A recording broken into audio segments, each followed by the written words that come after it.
Daf Yomi, Tractate Bava Batra, page 127a, top of the page, with the words Amemar Amar. Amemar Amar, Amemar says, Af eno memayat chelik bechora, shene'emar of yodel banim, ad sheyehe ben b'shat leda. Amemar says that a tumtum, which is a human being whose gender is concealed due to skin covering the area. A tumtum who is found to be male also does not reduce the additional portion of the firstborn. His portion is not taken into account in the calculation of the firstborn's additional portion. For example, if there are 3 brothers, a firstborn, an ordinary brother, and a tumtum, the firstborn receives 1/3 of the property as his additional portion, as he would if he and the ordinary brother were the only heirs, and the remaining 2/3 are divided among all 3 brothers. This is because it is stated with regard to the portion of the firstborn, and they have borne him sons. Deuteronomy 21:15. Which is interpreted to mean that the brother of a firstborn does not affect his additional portion unless he is recognized as a son at the moment of his birth. Rav Shezvi Amar. Rabbi Shezvi says, Af enonimo l'shmona, Amar Kra, Isha ki tezriya, Bielda Zachar, Yom Shmini Imo, Ad Shiehe Zachar Mishas Leda. Rav Shezvi says, a tumtum who is found to be male is also not circumcised on the 8th day if his 8th day occurs on Shabbat. Although the mitzvah of circumcision on the 8th day generally overrides Shabbat prohibitions. But if there's skin to be covering it, why don't they just cut the skin? Anyway, as the verse states, if a woman bears seed and gives birth to a male, then she shall be unclean 7 days, as in the days of the impurity of her sickness shall she be unclean.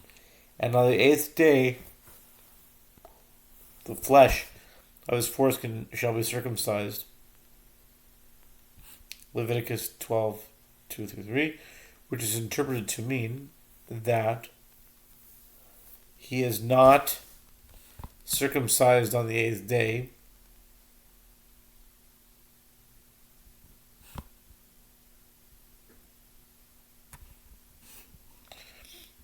which is interpreted to mean that he is not circumcised on the 8th day in the event that it occurs on Shabbat, unless he is recognized as a male from the moment of his birth. Rav Sharabia Amar, Af ein imo Tamea Leda, Damar Kra Isha ki tezriya Bielda Zachar V'tama Shivas Yamim, Ad Shehe Zachar Mishas Leda.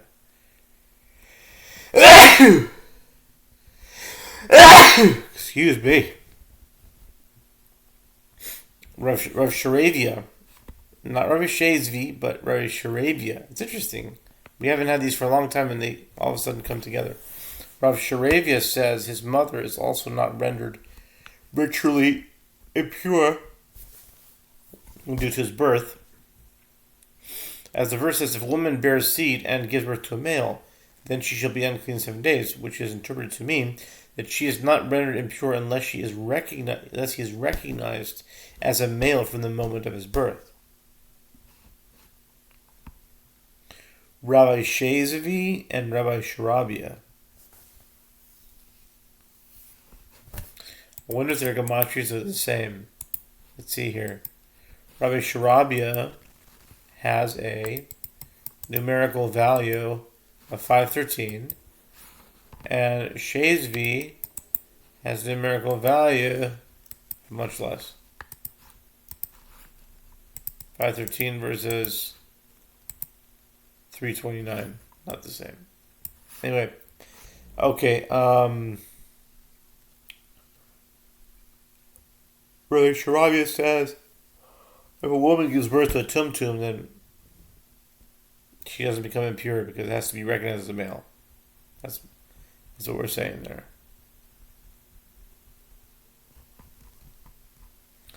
Rabbi Sharabia.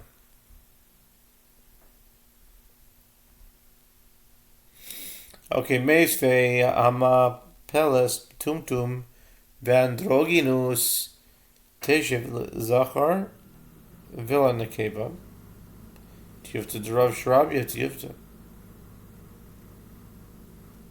The Gemara raises an objection from Mishnah, Nida 28a.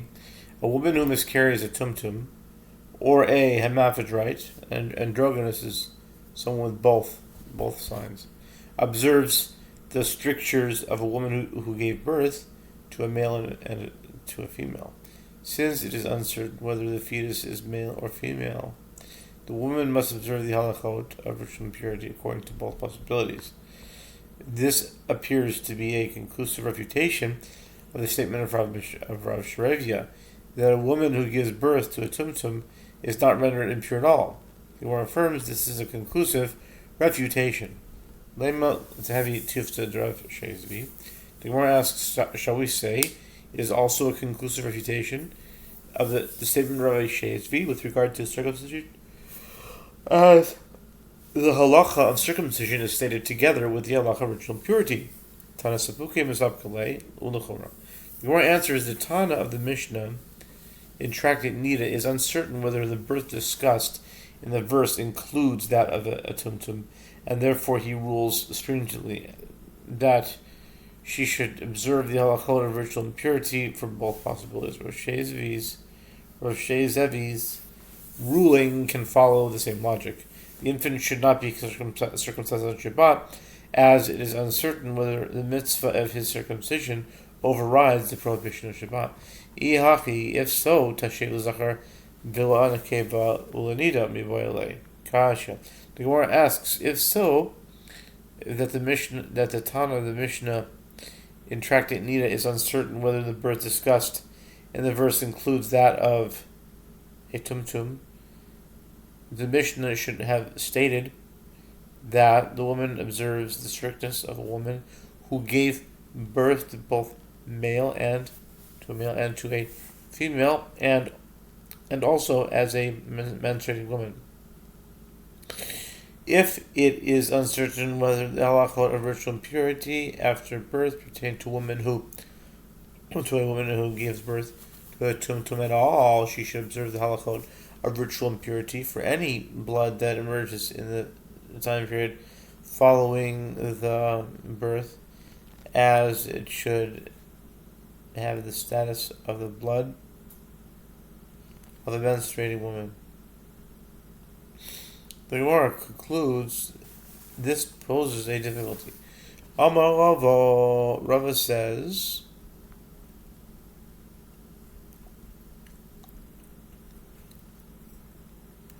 Tanya Kavasi Ravami Bain below Tumtum Bechor below Satek.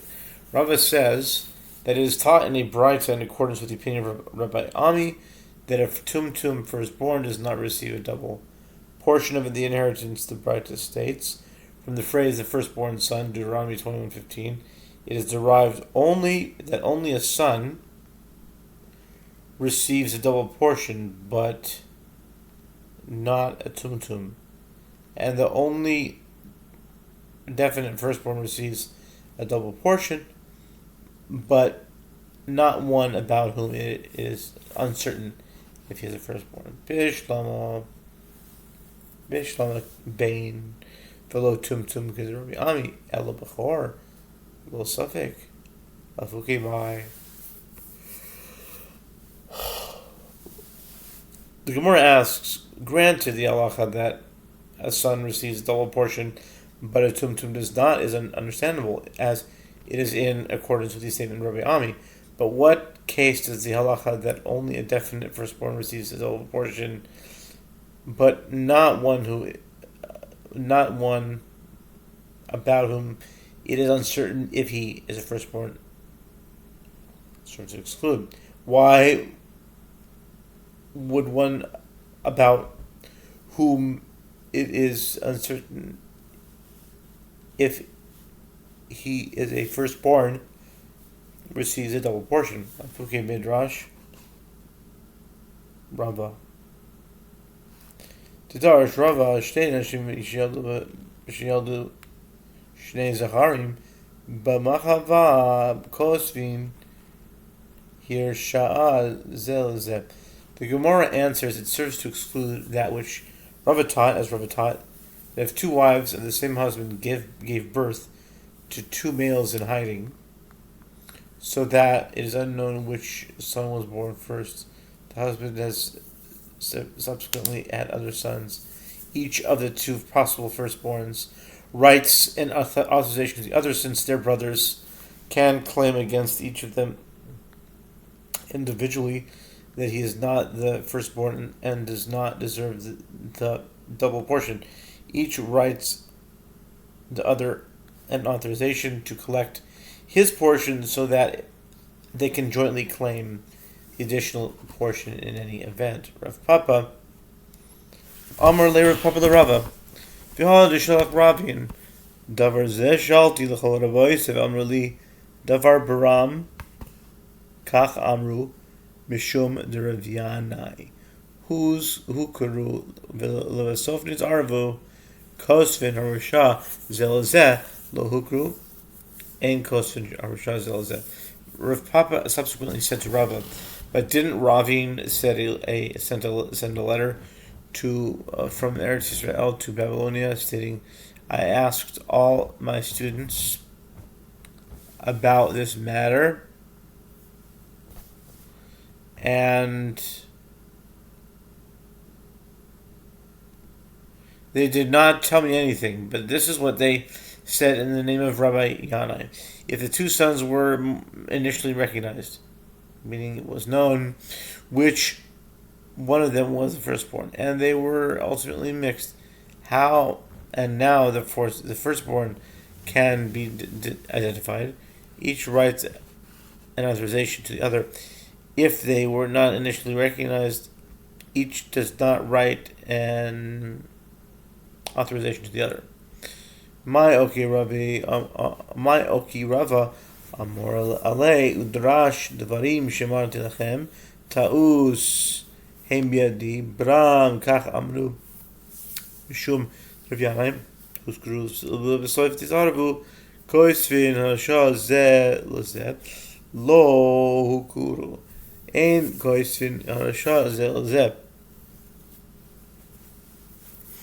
Rava then established an amora to repeat this lesson to the masses aloud and taught. The statements that I said to you are a mistake on my part, but this is what they said in the name of Rabbi Yanai. If the two sons were initially recognized, then were ultimately mixed, each writes an authorization to the other.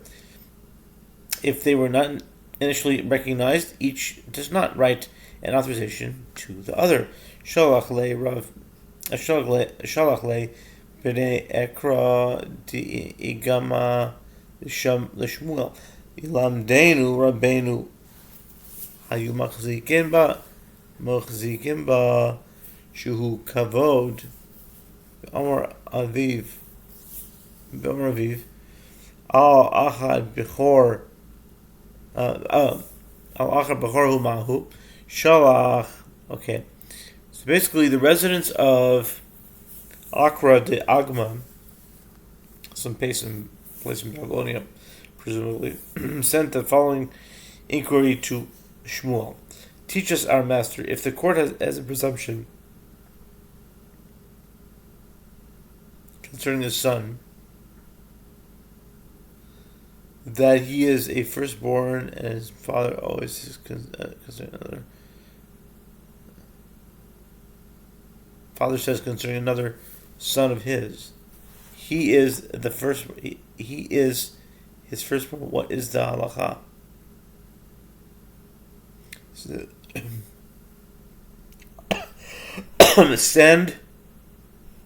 Shmuel sent to them in response, and both of these sons right and authorization. That's what Shmuel said. Both of them, right and authorization.